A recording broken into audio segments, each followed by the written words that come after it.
450 طفل وامرأة قتلتم. نعم. ارفع رأسك، تباهى في العالم. أقول كفى مزايدات رخيصة.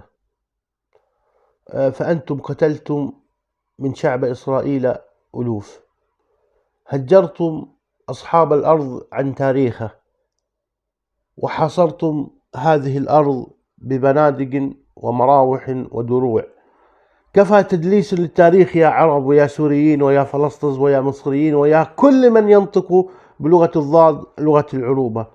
أسأتم إلى تاريخ العرب المجيد.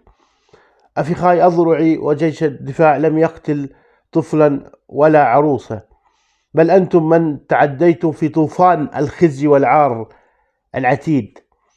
ردهم عليكم هو تحت حديث من مات دون عرضه وشرفه فهو سيد المروءة.